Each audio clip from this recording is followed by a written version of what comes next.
I'm going to start by reading a selected story from Chicken Soup for the Soul, Children with Special Needs. What They Forgot to Mention by Sandy Sotson.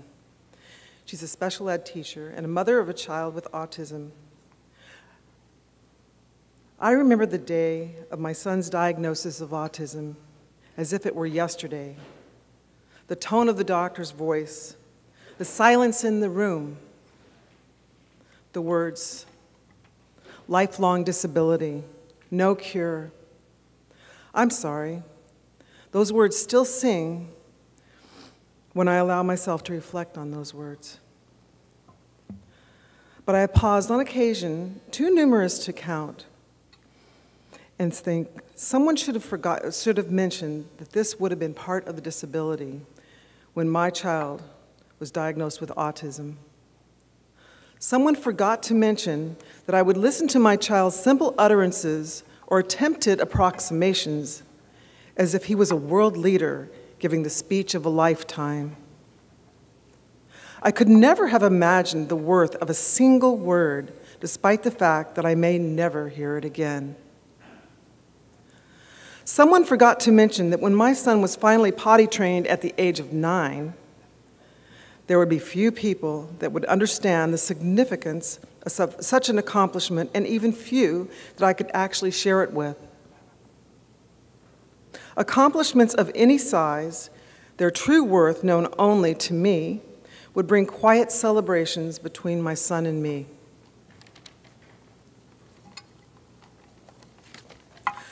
Someone should have mentioned that autism is messy, that wallpaper's meant to be shredded, bathrooms are designed to be flooded, walls are bare in order to smear stuff on them.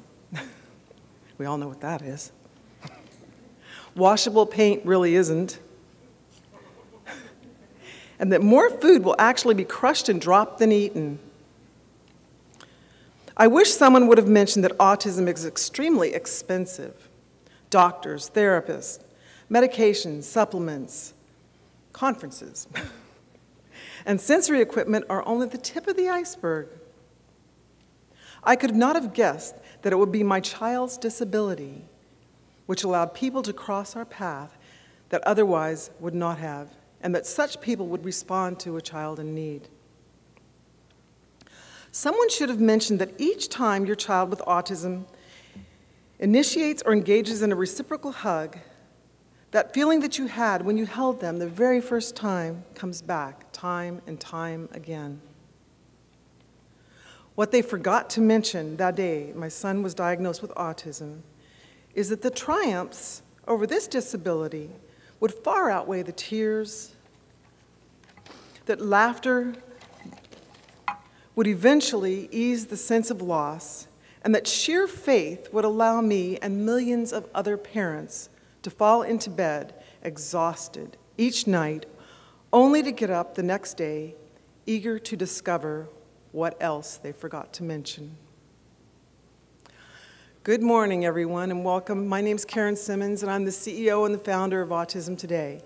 And if we could turn the lights up just a little bit, I could read a lot better.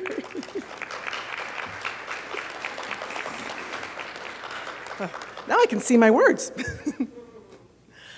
I'm a Chicken Soup co-author, Chicken Soup for the Soul, Children with Special Needs, and I'm also a mother of 6 children. 2 have special needs, 1 has autism and 1 has ADHD. And it's been a busy 10 years, that's for sure. So if you're a parent, I'm sure you can remember exactly where you were when you received those words, your child has autism and there's no cure, as if it happened yesterday. If you were like me, you were devastated and didn't know what to do next. What would his life and your life be like from here on in? It may have even felt like a death sentence, like it did for me when I first heard those words. But you got through the denial process to see your child for the wonderful being that he or she is, and others could see this too, eventually. For me, that was the moment I made a conscious decision to have a positive attitude about Jonathan's ism, and I haven't looked back since.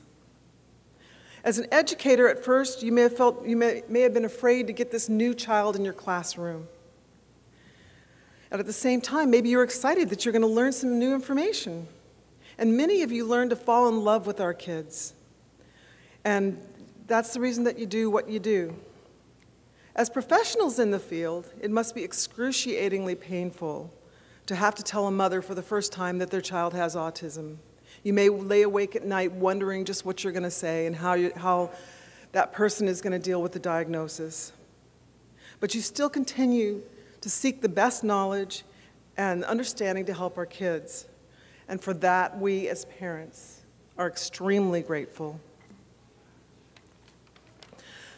The most important message for all of you, whether you're a parent, an educator, or a professional, is that you are not alone. And it's really important to know that. We all celebrate the milestones our kids reach, whether it's muttering a first word or being invited to their very first birthday party. These things, they seem really, really small at the time, but they're huge steps for our children with special needs. They need to be recognized and celebrated. And these stories are the basis of many of the stories for families and parents and professionals and people on the spectrum. Since the beginning of time, stories have been at the heart of everything. It's what makes us human. It makes us connect heart to heart, soul to soul. It's also where I began with the idea of starting a Chicken Soup for the Soul Children with Special Needs book, because we all have so many stories that we can share. Hearing someone else's story is so healing because you know you have somebody that you can relate to, and they can share the experience. We learn so many lessons from our kids, like patience, understanding, resiliency, the ability to bounce back. I know I do. I was in Georgia last month, and we were visiting with my new partners, and a couple of the ladies we went to lunch with, one of them was telling a story about how her son flooded the bathroom floor and they had to replace the ceiling. And I know those stories, there's probably a lot of people that have those stories. And the other mom talked about how her son almost burnt the house down. So how many people have been there before? By a show of hands? Yeah. Me too. Anyway, at the time, I'm sure there wasn't very much laughter, but it sure was funny when we told the story. My own favorite story was the time that we'd been invited next door to our neighbor's house to have dinner. And that's kind of a big thing for a family of 8, invite all the 6 kids over and everything. Well, my son Jonathan, who has autism, he was 5 at the time, and we didn't hear from him, and then all of a sudden we heard this big, he was quiet, for a really long period of time, and we thought that was kind of strange, and then we heard this big blood-curdling scream from the next room. And so what had happened is he had crawled inside of a pot. One of these big flower pots, anyway. I guess he liked the deep pressure. So we all struggled like crazy for about 20 minutes trying to get him out of this pot. And then somebody had the bright idea, okay, well, why don't we just call the fire department? And then we said, well, let's just try one more thing. And so what we did was we cut his clothes off of him, and we soaked him in baby oil, and we slipped him out. And then my daughter looks up and she says, Mom, it's like the pot's giving birth.